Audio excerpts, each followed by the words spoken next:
Well, how's it going, everyone? My name is Amos, and you're trying to figure out what the best industry to invest into is. Well, I had that question myself the other day when I was pooping.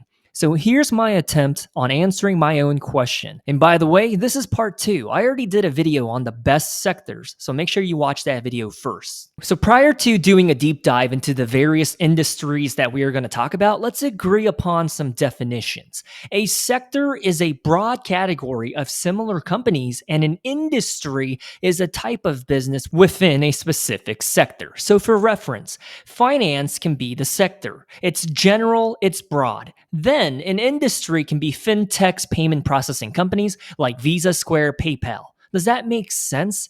And another industry within finance could be the banks. In the sectors video, we looked at which sectors have been performing the best in recent years. But in this one, we're going to be doing something I usually don't like doing, which is speculating about the future and talking about which industries will be the next gold rush, the next market boom. And speaking of boom, I'm pretty excited for this upcoming NFL season, especially since for the Seahawks, we are going through a transformation right now. We even have a new head coach that you see on your screen right now, Mike McDonald, who is arguably one of the best up and coming defensive strategists in the game. Think of him as a young, innovative Bill Belichick. And when I say young, I mean the dude and I went to high school in the same time period. He's 36 years old. I like to think of him as a dividend investor, but that's personal judgment. But getting back on topic, we are going to be spitballing and guessing about which industries will do best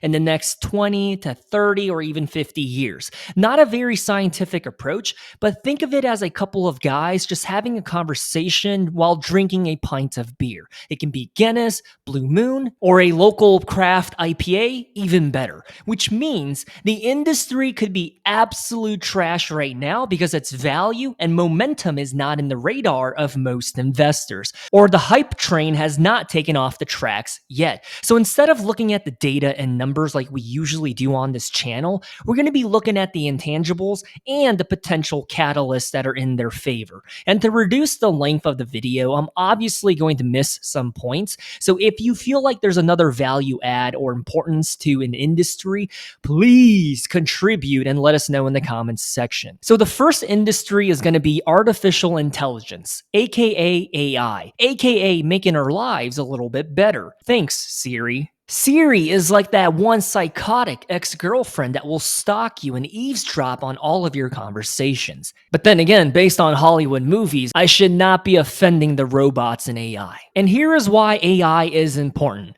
Point number one. With automation, that means our production output as human capital to firms and companies will be optimized because that's all we are to a company. We are a number that's easily replaceable. But anyways, if the mundane and repetitive computer tasks become automated, it gives time back to the employees to work on other stuff, or to be honest, to browse on YouTube. And of course, some jobs in the factory and warehouses will be taken away because of automation and AI, but not at the scale that people think. Reason number two, AI has the ability to extrapolate and manipulate data to give us numbers and insights to make better business decisions. Especially as a manager, Tableau and Python made my life so much better because I was able to use data to make compelling arguments and choices for all of the different various projects and tasks that I had on my plate. Then again, these days, I'm no longer in corporate America, but I work full-time on YouTube and I have a minimum wage job that I do part-time. But I still use data-driven decision-making. If I upload a specific type of video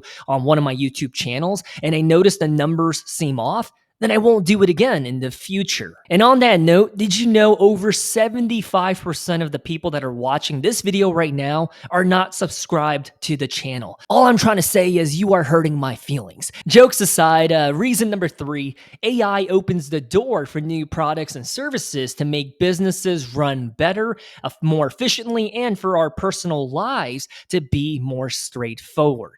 AI is what allows a self-driving car to learn the algorithm algorithm and drive on the road without anybody in the driver's seat. I will say though, I absolutely dread and despise companies that outsource real humans in customer service for those stupid DIY chat bots. You know what I'm talking about? When you go to a website and it pops up and it says, hey, talk to me, maybe I can help you. Those things absolutely suck. That's why if I'm choosing between two companies and one of them uses that AI customer service, I'm out. I am not going with them. The companies leading the AI movement right now are Google, IBM, Meta, Tesla, Apple, Nvidia, Microsoft, and there's a whole bunch of other ones that I didn't mention. So the big question is, will these same companies riding the first AI wave be the same top dogs later on? I'm talking about 20, 30 years down the road. And as we contemplate that question, no doubt about it, there's big hype surrounding AI. These are just some of the articles and research that I found from a quick Google search. It makes a lot of sense. A typical task or process that usually required a team of 4 people now only requires 1 person thanks to AI. That's significant savings on the P&L. If only 1 person can do the job due to AI, AI is worth investing into. The second industry will be the biotechnology and genetic engineering industry. Basically, it's the science behind changing DNA to achieve different outcomes in food, people, animals, whatever has DNA, including the peanut brain of mine that's making this video right now. And why is genomics and biotech so important? Well, number one, with gene editing and gene therapy, you can prevent yourself from going bald if you're a man, or eliminate predisposed birth defects, or to select which genes you want, like green eyes for your unborn baby. For me, I would actually utilize gene editing to get rid of my pollen allergies.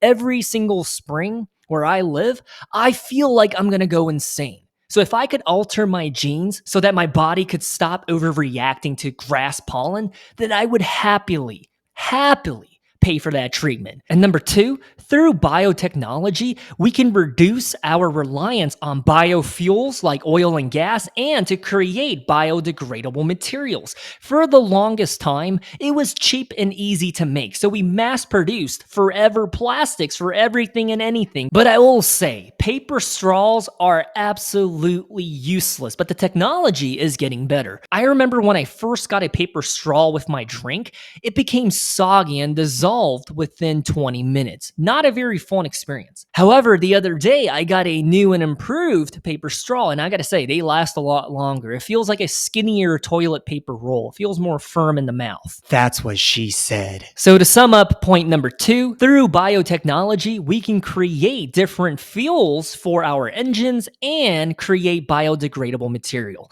And moving on to number 3, for our food, we can improve crop yields, enhance nutritional content, get rid of seeds within our fruits and vegetables, and even make produce that is pest resistant. If you are a farmer, then you know just how important and crucial it is to avoid pests from ruining your entire yield. There's crazies out here that hate bioengineered food, but there's a side of it that's not bad at all. And it's the reason why something as unhealthy as cereal tastes as good as it is while giving us pretty good vitamins and minerals. And I guess point number 4 is an emphasis of the first one. Big Pharma is not going to like gene editing because once people don't need pills and medicine anymore, genomics and gene editing is going to be the market leader. Just think about it. Right now, we rely on pills that aren't 100% effective. But if you change your body's mechanisms and DNA, the problem that you're struggling with can eventually disappear because you are attacking the problem from the root cause rather than just treating the symptoms. And in terms of companies that are in the genomics, biotech sphere, there's big ones and small ones, but an index fund would probably capture the best ones and the worst ones to take the guesswork out of it. And I say that because with clinical trials and inflated optimism in their investor presentation pitches, it's hard to tell who the real winners are for this space. The third industry will be education technology, aka EdTech. The modality of the conventional classroom has changed so much in the last 20 years alone. EdTech is basically anything and everything to do with learning being improved for the student, the teachers, the admin, and everyone involved in learning. I remember when I was a student, we stopped using an overhead projector with those see-through overlay pieces of paper, and the teacher whipped out a digital projector while connecting it to her laptop and showed us a slideshow. My mind was absolutely blown. Granted, this was the late 90s, which was the same time period where people were freaking out about Y2K. I remember as a kid, we went to Costco and we loaded up on groceries because our neighbors and everyone else out on the streets were literally thinking it was going to be the end of the world. Do you remember Y2K? And why is EdTech so important? Well, point number one, back in the day, the concept of education was only reserved for the elite or wealthy, or if you had a certain skin color. But dynamic improvements in education has allowed learning to be available for everyone. I learned so much from the University of YouTube, and I imagine there's millions of people out there who agree with me. YouTube has a wealth of knowledge if you know how to search and watch the right content. So the first point is the commercialization and availability of digital learning platforms like YouTube, Coursera, Duolingo, Udemy, and much more. And point number two, students these days use Minecraft to learn math in the classroom. If you told me video games would be a tool for learning 20 years ago, I would have laughed at you. In fact, I would have thrown my sweaty, smelly sock at you. Now, it's a reality. And not only that, the classrooms also utilize augmented reality goggles for science lessons. And the students learn from interactive whiteboards that are basically a giant iPad. Yes, they're spoiled, and this is only the beginning. And point number three, with lifelong learning, more and more people see the value in being educated on various topics or to stay up to date in their profession. And EdTech is paving the way to meet the demand. In my last job, I had to take online courses to upskill in my field. And it felt like every couple of months or so, it was mandatory. So I had to do it. And so by utilizing AI, standardized tests and quizzes can modify the next question based on your answer to become more difficult or to skew in a different topic. And to be honest, I think that's pretty cool. And globally, education as a whole is on pace to be a $7.3 trillion industry in the future. And it makes sense when you think about all of the different colleges and universities and technical training centers. Also, globally, the edtech space should grow at a rate of 16.5% year over year. And in the US alone, the edtech CAGR is 11.3% until the year 2030. And before we move on to the next point, I'm finally getting to the magical age where I fall into a few different categories. Number one, I either run marathons for fun, or number two, I golf while day drinking, and number three, the need for eyeglasses. My vision for the longest time has been 2015, and then it slowly turned into 2020. And as of recently, I realized at the grocery store, I can't see everything down the store anymore. And it's such a stupid thought, but I realized I'm scared of getting glasses, to be prescribed a pair of optical equipment to help me see. It's like an irrational fear, I know. And as a healthy adult male, the idea of having a physical item to help my body function, it frightens me because it reminds me of my mortality. I'm only going to get older, and I only started being happy in the past year or so. Before that, I dedicated my life to grinding as hard as possible and making myself miserable, which I'm glad I learned that lesson late than never, but feeling happy as a man is one of the greatest treasures in the world. Because I feel like there's a lot of people that were like my former self that is absolutely miserable with their life and just going through the day-to-day. And to break out of that way of thinking and perspective, it took me over 30 years of my life.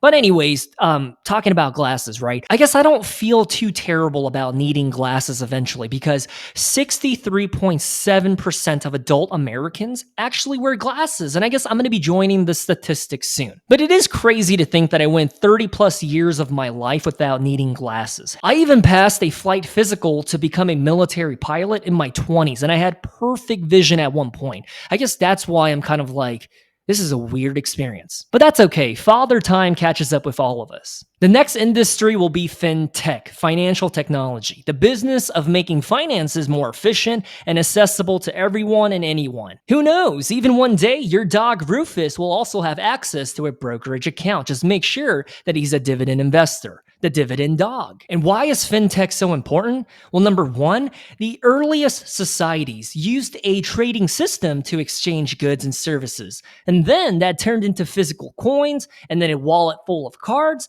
And now most people just use quote unquote online payment methods at the checkout aisle, whether it's at the grocery store or at a restaurant. I'm talking about Apple Pay, Google Pay, Samsung Pay, etc.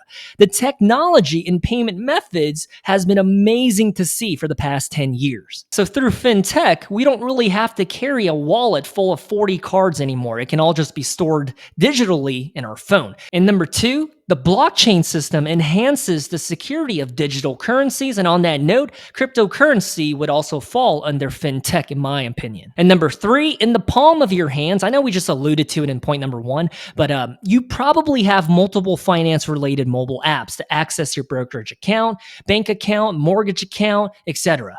Fintech has made convenience for the customer the name of the game. Unless, of course, the app decides to glitch or malfunction when you're trying to pay for some gas and you don't have a physical card or cash. That actually happened to me a couple of times while trying to use the Sam's Club mobile app at their gas station. I was frustrated at the moment, but after restarting the app and turning my phone on and off a couple of times, it worked. But I will say, their self-scan checkout function is a game changer. I know there's a lot of hype around Costco, and for good reason, but I think Sam's Club is just as good. And the list goes on and on for why this industry is so important, because fintech is constantly evolving and changing. The next industry will be waste management, and no doubt about it, I think in the past 40 years or so, we just started to see how terribly we've been treating Mother Earth, polluting the oceans and creating more trash than your ex-girlfriend's morality system. And why is waste management so important? Well, number one,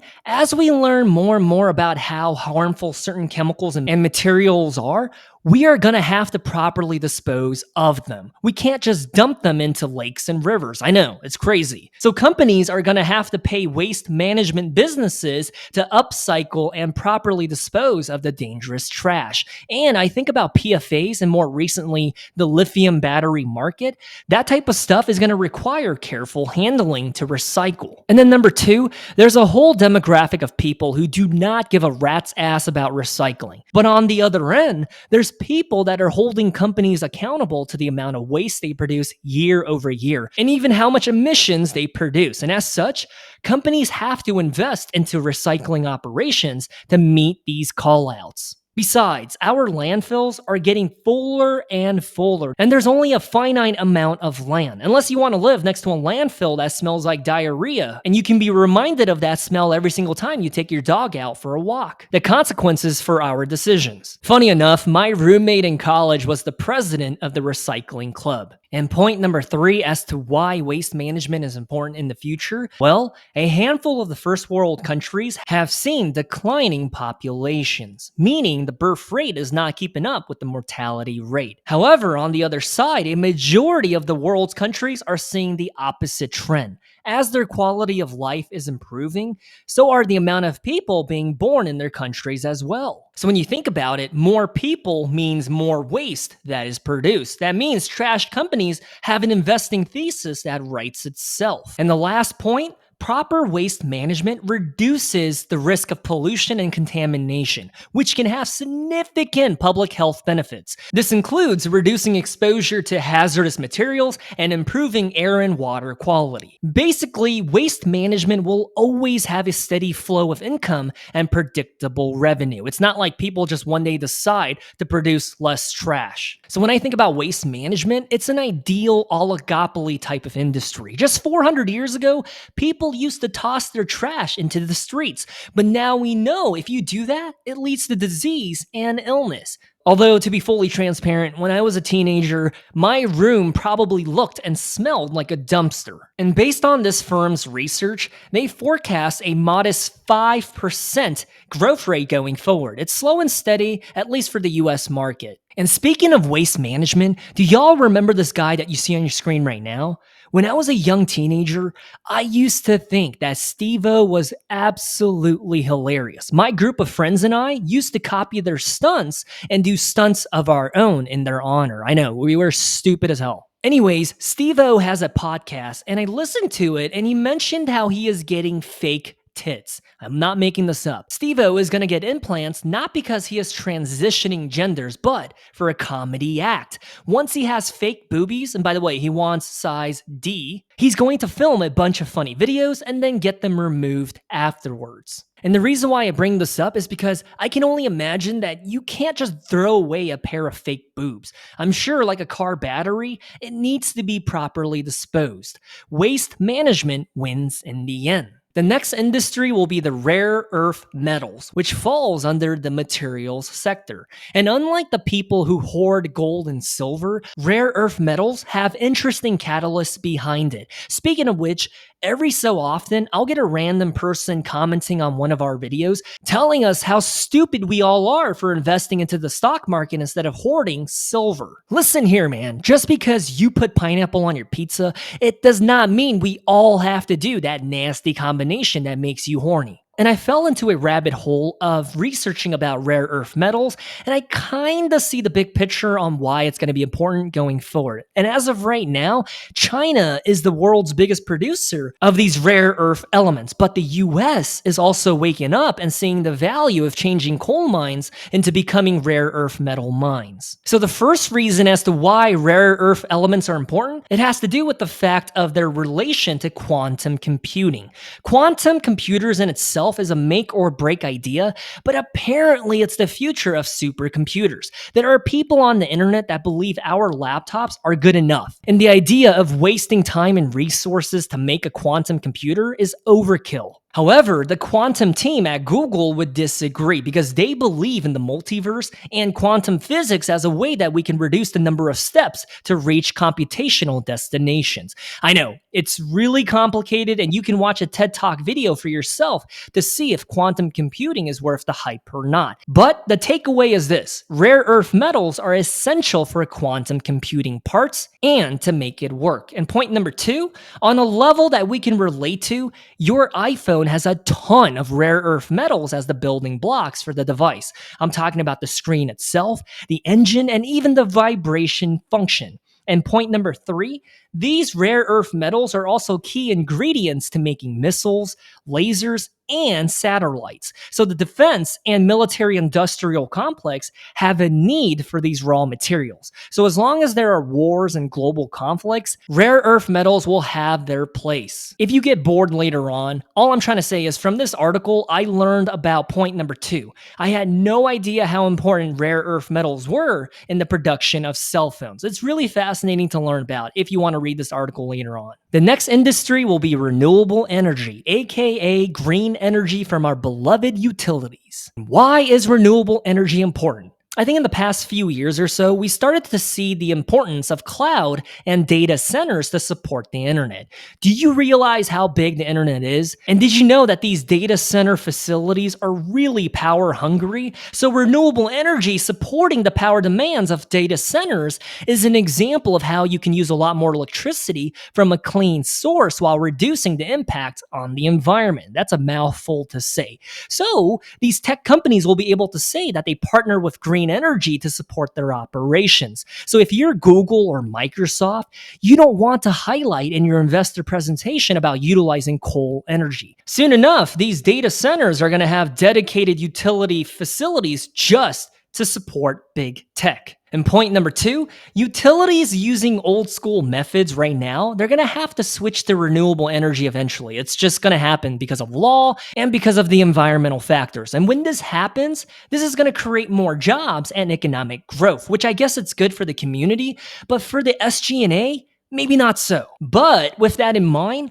a lot of the utilities operate with government assistance and funding. So maybe they're going to be happy in the end. Because how I see it is this: government dollars to transition these coal mines into becoming green energy means increased revenue for the life cycle of the transformation projects. And point number three, there's a growing movement of people that are buying solar panels to supply their own electricity. And these solar panels need to be maintained and repaired, which is a service stream of revenue for the manufacturer, whoever it is, whether it's Tesla or Sunrun, I don't know. Which, by the way, I think it's pretty cool how there's people that choose to go their own way and live off grid and do the whole van life movement until I learn about how they have to poop in a bucket. And that's where I just kind of pump the brakes. But anyways, these people that do van life, they rely on Starlink to get internet anywhere. Likewise, they also need power for their home on wheels. So those solar panels are essential for people that do van dwelling. So in the short term, it's going to cost a lot of capital,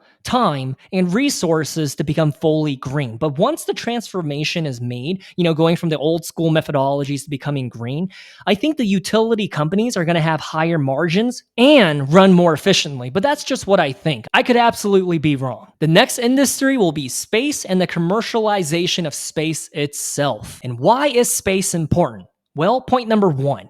The typical rich person, they waste their money on the strangest endeavors rather than donating it to help their community or to a local orphanage. I said typical, not all rich people. I know there's some good rich people out there, but did you know there's a niche but lucrative market for people paying big bucks to explore the ocean bottom inside of a submarine? And now there's even companies that will literally take you to space. For a rich person that is bored, the idea of launching yourself into space is thrilling and a ticket that they're willing to pay for. And based on a quick Google search, the tickets to go to space, the cheapest one that I found was $250,000. And a 10-day space package, that'll cost you $55 million.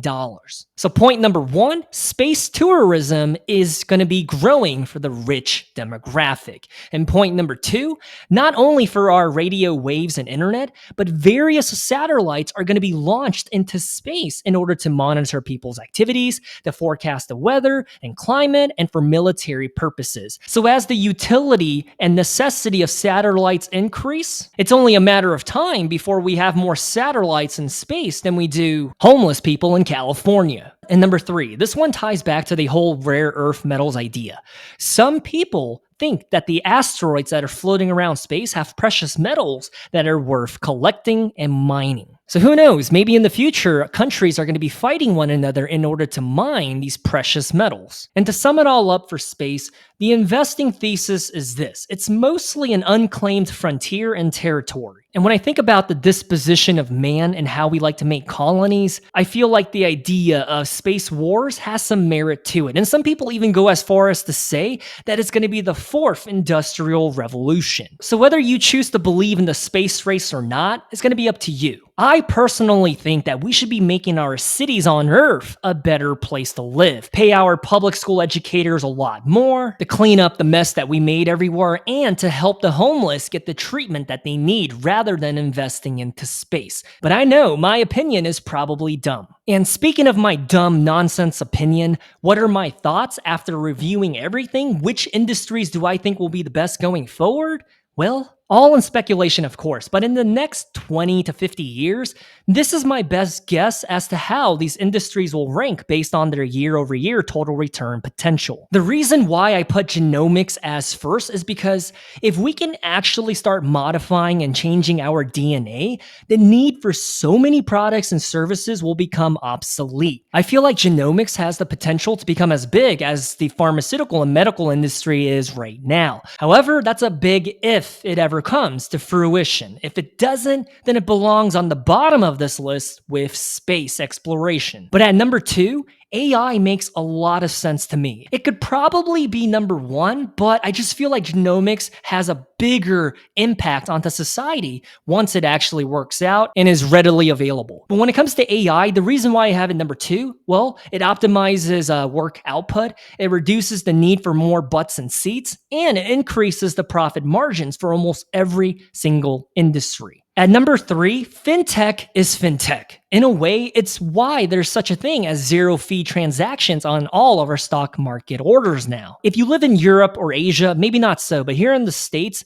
almost every brokerage offers free trading. As technology improves and capitalism does its thing, it pressures the entire industry to adapt or become irrelevant to the consumer. So when I think about fintech, I love what they're doing. And then when it comes to point number four, EdTech, it reminds me of how the American college system on surface level, it looks like it's all about educating our youth. But behind the scenes, the university system is a business. When we think about the tuition, government grants, and endowment numbers, yeah, it would blow your mind. Yes, higher education is important, but the university system is a heavy cash flow business first and foremost. And even outside the context of colleges and universities, people are always going to be looking for ways to learn. And because of that desire, EdTech is going to have a place in the future. Whether you want your child to be tutored online by an Ivy League educated person, or if you want to get your black belt in Lean Six Sigma, these digital learning platforms are going to be the ones that are making the money. And when it comes to number five,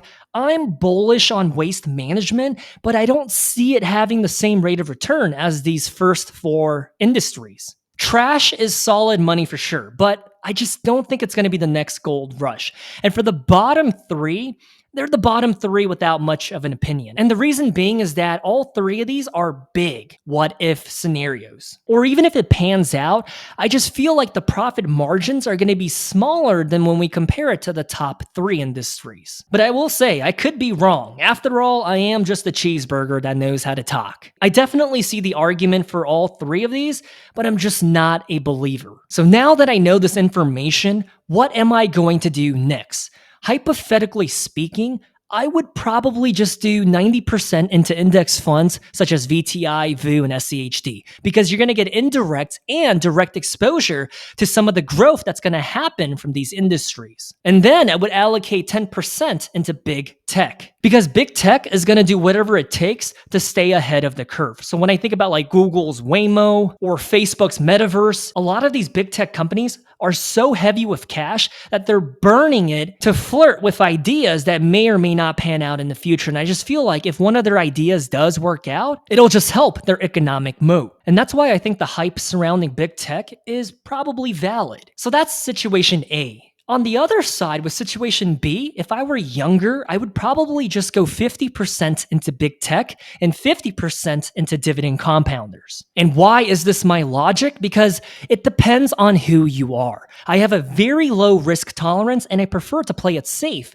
than sorry, knowing full well that I'm giving up crazy gains in order to keep modest gains in the long run. I don't like to play into speculation. It's also why I am fond of dividend investing. I care about fundamentally sound and profitable businesses rather than hype and false promises of an unpredictable future. I mean, what can I say? I'm a boring guy. I wish I had the balls to say, hey, I'm going to go all in into one speculative industry. But at the end of the day, I just prefer the safe, tried and true methods of investing. And if you're wondering, yes, I am the type of guy to order vanilla ice cream at a dessert place. I also wear socks with my Crocs and I shower naked. I'm boring, I'm ordinary. With that said, which industry do you think I left out of this video? Which one should be in the conversation? And what value add points am I missing for the industries that are in the video already? Please let me know because I probably spent around 35 hours on this video. So any feedback or comments would be greatly appreciated. Anyways, I'm starting to lose my voice. So stay safe everyone and I'll see you next time.